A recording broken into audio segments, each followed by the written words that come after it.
less than an hour ago, about a half hour ago, I logged out of whatever program I had logged into in order to witness the latest hearing in my defamation trial down in Australia regarding the 60 Minutes Australia broadcast from October of 2020. So over 2 years ago, right? I'm still litigating this defamation because my adversaries, the station and the reporters, using that word lightly, who defamed me, have done everything they could to drag out my ability to vindicate myself and salvage my reputation.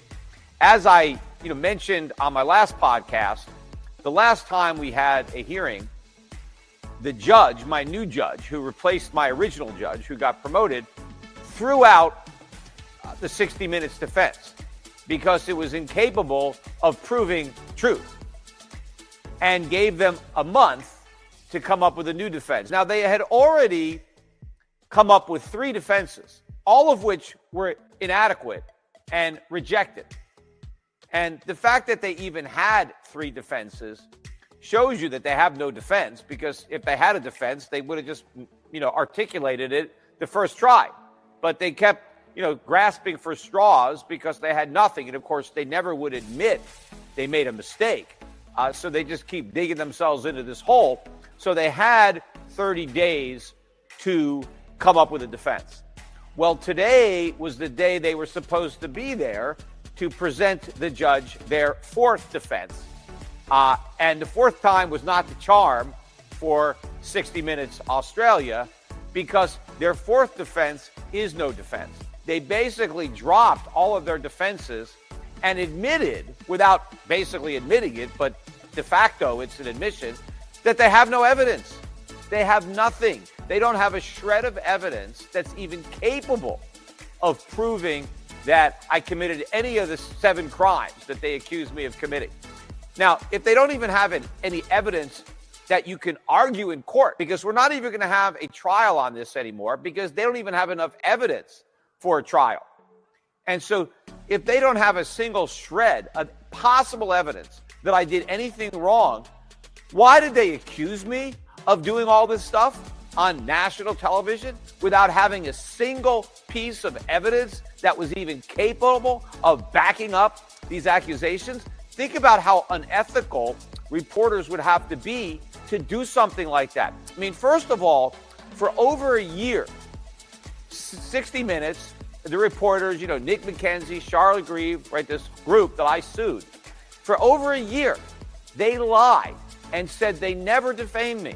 They never accused me of doing anything wrong, which was an incredible lie, because anybody who watched the 60 Minutes broadcast knows that they accused me of all sorts of things. So they forced me to have a hearing as to whether or not they had defamed me. And as a result of that hearing, the judge ruled, yes, you accused Mr. Schiff of doing these 7 things. Your broadcast, the 60 Minutes broadcast, contained 7 defamatory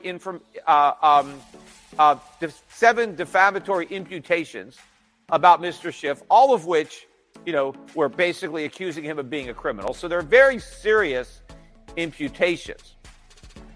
And so now 9 finally has to acknowledge the fact that they defamed me.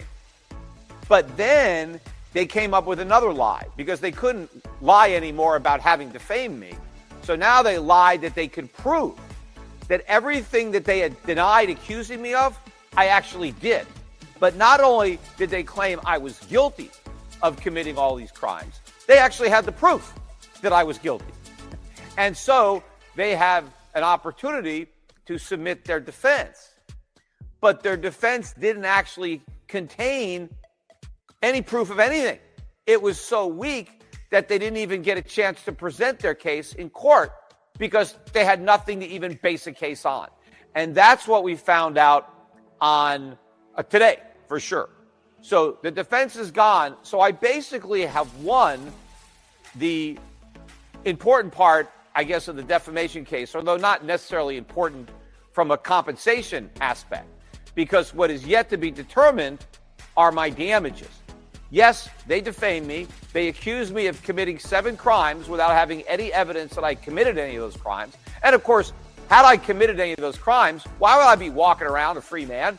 Why wouldn't somebody have arrested me by now? I mean, somehow these reporters down under, in Australia, figured out something that none of the police in the United States, the FBI, the IRS, none of the people who actually, are involved in auditing me or investigating me, they couldn't find any evidence I did something wrong. But somehow these reporters in Australia, well, they had all the evidence that everybody else missed. I mean, it was preposterous on its face.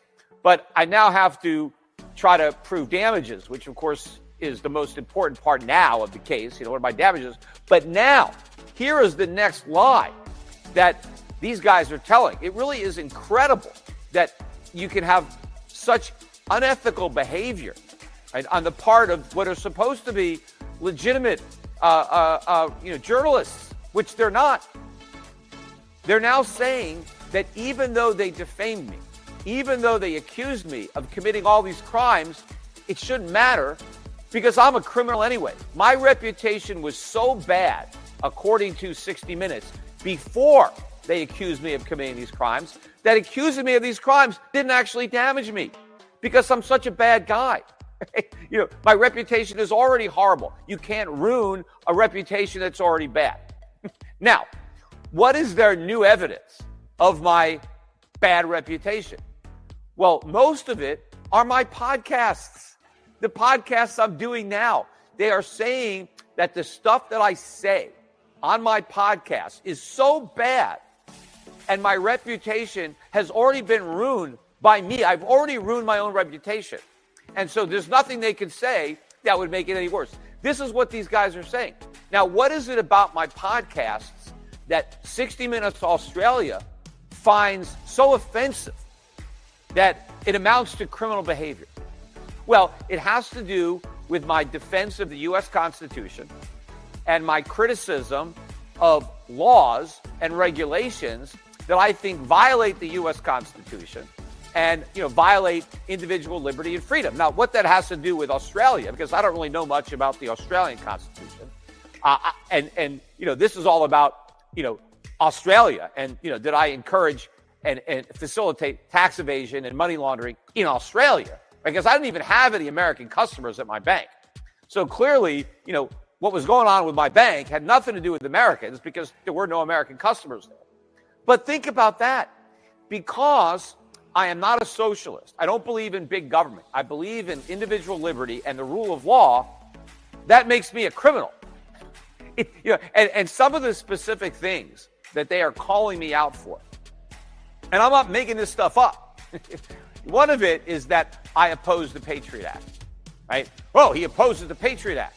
Therefore, he is in favor of money laundering and tax evasion. No, I'm not. I'm in favor of the Constitution. I'm in favor of the Fourth Amendment. A lot of people in America, a lot of sitting U.S. senators opposed the Patriot Act. It didn't pass unanimously. There was some opposition to the Patriot Act. Are all these people criminals because they didn't want to surrender all that individual liberty to the U.S. government? The whole idea behind the Patriot Act was that we needed to give up our liberties to be safe, right? We had these terrorists that were going to hurt us. And so to protect us from terrorists, we had to surrender these essential constitutional liberties. I don't want to make that bargain. That's not a winning trade. I listened to the words of the founding fathers who said, I think it was either Jefferson or maybe it was Franklin. I get some of these quotes mixed up. But they said, you never want to give up liberty to get some safety. Because if you value your safety more than your liberty, and then you give up your liberty to get the safety, not only will you lose your liberty, you're going to lose your safety too. You don't want to do that. Look, because I want the government to abide by the law doesn't mean I'm in favor of criminality. They're using a podcast against me where I said, look, I'd rather some people get away with tax evasion than all of us have to lose our constitutional rights. They're saying that means I'm in favor of tax evasion. That means I'm advocating tax evasion. I mean, could they actually be that dumb? No, I'm advocating for the Constitution And I'm saying, yes, I want the government to get the bad guys, but they also have to protect the good guys. They have to protect our constitutional rights at the same time. They have to figure out how to prosecute criminals, yet still protect the innocent.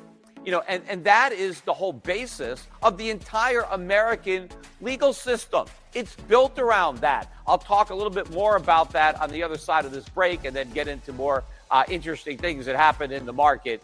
So stick around.